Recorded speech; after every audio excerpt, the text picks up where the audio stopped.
इस्लामाबाद में खबरें क्या हैं, ये कितनी सच्चाई है इस बात में कि बानी पीटीआई जो हैं वो अलीमीन गंडापुर साहब से करप्शन के मामला पर थोड़े से खफा हैं? यही वजह है कि सूबाई सदारा जो है वो जुनेद अकबर साहब को सौंप दी गई, यही वजह है या मामला कुछ और हैं? नजरियाब ये मसला नहीं है। मसला ये है कि अब पाकिस्तान तहरीक इंसाफ एक मुनज़्ज़म और पॉलिटिकल तरीके से इस मूव को आगे लेकर चलना चाहती है। अच्छा। वो चाहते हैं कि इंतजामी जो हुकूमती ओहदा है अली अमीन गंडापुर जो कि वज़ीर आला केपी के हैं उनको अलग कर दिया जाए और पार्टी सदारत को अलग कर दिया जाए, ताकि उन पर जो प्रेशर आता है मुख्तलिफ जगहों से उस प्रेशर को किसी ना किसी तरीके से कम कर दिया जाए। एक तरफ तो ये है, दूसरी तरफ आप देखिए कि जुनेद अकबर जो पब्लिक अकाउंट्स कमेटी के चेयरमैन मुंतखब हुए हैं उनको भी गवर्नमेंट और जो अपोजिशन है उन्होंने मुत्तफिका तौर पर मुंतखब किया है। और मुझे तो हुकूमत रुकन की जानिब से ये टिकर्स भी बहुत पहले आए थे। अब आप इससे अंदाजा लगा सकती हैं कि आपको हम जैसे पहले कहते हैं कि अपने इंटरेस्ट के लिए ये अंदर खाते एक हैं और बाहर पब्लिक को दिखाने के लिए ये बात करते हैं। आपको याद होगा जरा आप जब ये कमेटियां तश्कील दी गई थी, अब पहला इजलास में नहीं हुआ था, तो मैंने आपको उस दिन कहा था कि ये बेल मुंडेर चढ़ती नहीं होंगे, दिखाई नहीं देती ये बेल जो है मुंडेर चढ़े, और आज आपने देख लिया कि बिल आखिर ऐसा हुआ। मलिक साहब कह रहे हैं ये बाय डिजाइन है, ये बाय फॉल्ट नहीं है। और दूसरा ये भी कि अब हम ये देखेंगे ना कि सुप्रीम कोर्ट में 8 नए जजेस की तैनाती के लिए भी जुडिशियल कमीशन का इजलास 11 फरवरी को तलब कर रखा है। सर, जो मौजूदा जजेस हैं उनसे तो हालात संभल नहीं रहे, केसेस की सुनवाई नहीं हो रही, अभी तक तो उनको यही नहीं पता कौन सा किस बेंच ने सुनना है, किसने सुनना है। सर, ये 8 आके मजीद क्या कर लेंगे?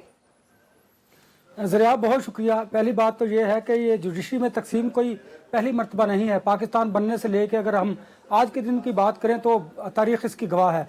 आप ज़रा गौर कीजिए कि एडिशनल रजिस्ट्रार के खिलाफ जो तौहीन अदालत की कार्रवाई खत्म की गई, इसका मतलब है उनका जो पॉइंट ऑफ व्यू था, जो उनका बयान था, स्टेटमेंट था, उसको इस बेंच ने एक्सेप्ट किया। अब उन्होंने क्या स्टेटमेंट दिया, उसके बाद फिर फुल कोर्ट की बात की गई है। और आप इस पर भी बात कीजिए कि 175 आइन का आर्टिकल 175 की 6 के तहत जो है वो इस फुल कोर्ट की जो है वो मुतालबा किया जा रहा है। अब जरा आपने जो बात की उस पे आइएगा।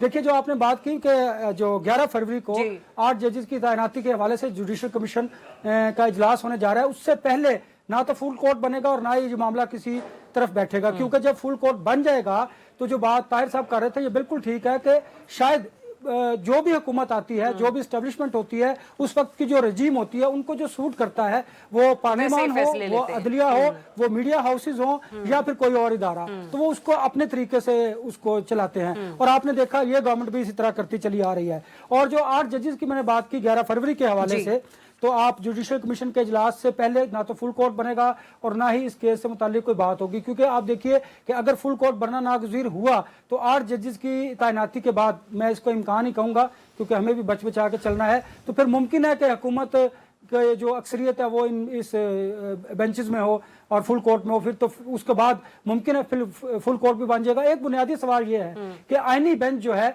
वो कोई सुप्रीम कोर्ट से बाला नहीं है, वो बाकी बेंचेस की तरह एक बेंच है, उसके इख्तियारात ज्यादा हैं। लेट्स सपोज अगर उनके किसी फैसले को चैलेंज किया जाएगा तो क्या वो आईनी बेंच के सामने किया जाएगा? ये सवाल अभी भी वहीं का वही है कि मान भी लिया जाए कि ये डिसाइड हो जाता है कि ये मामला जो है वो आईनी बेंच सुनेगा, ठीक है ना। अब आईनी बेंच के मामले पर अगर उसके फैसले पे किसी को एतराज है, तब वो बंदा अपना एतराज लेकर कहां जाएगा?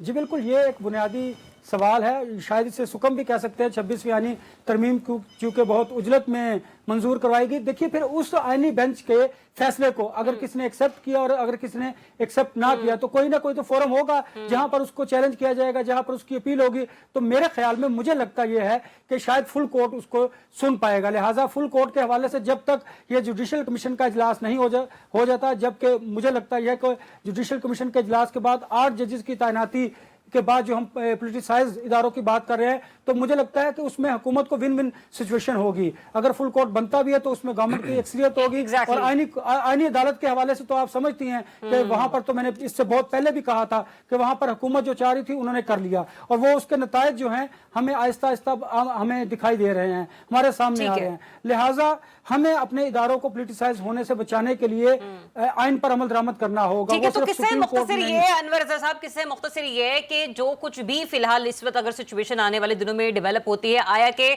अभी नहीं जुडिशियल कमीशन बनता, फुल कोर्ट नहीं बनता, तो क्या होगा कि भाई केस की सुनवाई नहीं होगी जो कि हुकूमत के हक में है। फर्ज कर लें कि आईनी बेंच सुन रहा है तो भी, जैसे मैंने कहा कि पांचों घी में और सर कढ़ाई में, तो भी हुकूमत की बल्ले बल्ले है। और जजेस की तादाद बढ़ने के बाद भी अगर फुल कोर्ट बनता है इस मामले पर, तो भी वहां पर हुकूमत हिमायत याफ्ता जजेस अक्सरियत में मौजूद होगा, तब भी हुकूमत के लिए विन विन सिचुएशन है। तो ये कि हुकूमत अपनी बका का इंतजाम हर सूरत करके बैठी हुई है